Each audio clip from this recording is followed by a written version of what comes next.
What's up, everybody? Tyson Roush. Let's talk Jets following a crazy comeback victory, 24-20 over the Steelers. Breece Hall scores with 16 seconds left, which made this roller coaster ride of a game worth watching because it was extremely frustrating and just an emotional you're all over the place. So I'll try to recap a couple of highlights of this. First of all, thank you to everybody watching and joining us on the stream today. We always appreciate doing that and hanging out with everybody. It makes tolerating this chaos much easier because it was an ugly, sloppy game for the most part. But you got to give Coach Saleh credit, give this team credit. They were up 10, they blew the lead, then they're down 10, and they fought back. They never quit. You wanted a competitive game in the fourth quarter, you got that. You want a team that plays hard for 4 quarters, you got that. So you got to give them all credit, man. And the most important facet of this, it's a young team. This is a young team trying to find ways to win. This is how you change your culture, change your mindset. More importantly, you did it with Zach Wilson, which is probably the most important thing because this is how he earns his credibility. He earns his respect where you get a comeback win. You make money throws in the fourth quarter. You make money throws in the third quarter. Money throw on fourth down, third down, everything else. So a win like this can pay huge dividends as long as you build on it and grow from it. So on offense, one of the biggest things was Elijah Vera Tucker played left tackle. That caught us all by surprise. Herbig played right guard. So you got to get concerned early on. You're completely reshuffling your offensive line with the only continuity would have been Tomlinson and McGovern. For the most part, they tried to hold their own. Pittsburgh was going to be aggressive, knowing you have the young quarterback just coming back from injury and a reshuffled offensive line. So they did their part. Max Mitchell went out, which was a huge blow. Connor McDermott came in. He held his own. So in terms of adversity, the Jets faced a lot of it. Then on offense, they came out and they seemed like they had good scripted plays. Obviously, Zach was going to be nervous and all amped up. LaFleur did a good job of scheming things. Actually, Zach Wilson actually caught a touchdown, which is exciting. But it seemed like as the game played out, the Jets should have won by more. They just were beating themselves with dumb plays.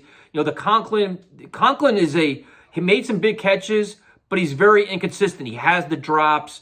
He had the tip ball that ended up in an interception. It just drives you crazy. But game on the line, like I said, he made a big catch. Corey Davis, who's been the doghouse for a while where everybody wanted Mims to be active, had a monster fourth quarter. Some very big clutch catches. Elijah Moore made some nice plays. Garrett Wilson had a very frustrating game, couple drops. There were times where it just seemed like the offense was all about Elijah Moore. It wasn't being spread around. They weren't calling screen plays. They weren't using the tight ends at all. It's just weird. At times you wonder where the safety valve is in the offense. What's the easy check down? And you watch when Kenny Pickett came in the game, the offense seemed much easier. So that could be rust. That could be LaFleur getting used to Zach Wilson, whatever it is. But it's definitely frustrating. And then you look at on defense, again, this was probably the first game in a while where the first series of the game, they got off the field. They had 4 interceptions, I think a couple sacks, but they were flying around, and they had the same kind of roller coaster ride as the offense did. They did really good things. Then you had the dumb penalty by Carl Lawson. You had the dumb penalty by C.J. Mosley. LaMarcus Joyner had the game of his life. 2 interceptions, a big pass deflection that Jordan Whitehead intercepted. So there's again, a mix. To me, one of the most frustrating parts of this game was late in the second quarter where you had, the Zach Wilson interception, you gave away 3 points. Then the Carl Lawson penalty basically gave them 3 points. So instead of being 13-3, it was 10-6. That was kind of you started to feel momentum change a little bit. But then in the third quarter, it was kind of sloppy. Fourth quarter, the team came alive. So it's this was cool to see that Zach engineered this drive. Like I said, I think it was either 5 for 5 or 6 for 6 on that last drive, with that one that Breece Hall scored on. And it's exciting, man. They needed this win desperately because there was a point in the third quarter where we're gonna be 1-3, going to play a Dolphin team at home, and you can feel the season kind of spiraling away a little bit. Now it's you're 2-2, you're still in the hunt, but you have things to build on. You're staying relevant. And you find a way to beat the Dolphins, with probably Teddy Bridgewater quarterback, you're 3-2. So there is progress. Like I said earlier, you got to give this team credit, man, because they keep scratching and clawing. They did it against the Browns. They did it today. And you go from there. Saleh, rightfully so, is fired up. The fan base should be as well. This is a game the Jets would usually lose. That 10-point their deficit would be 17 or 13. They'd miss a field goal. They'd find another way to self-destruct.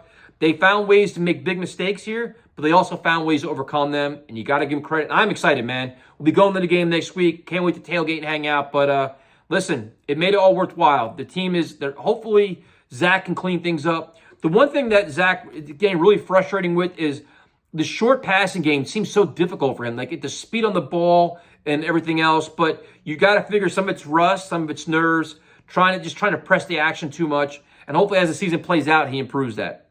Talk to you guys later.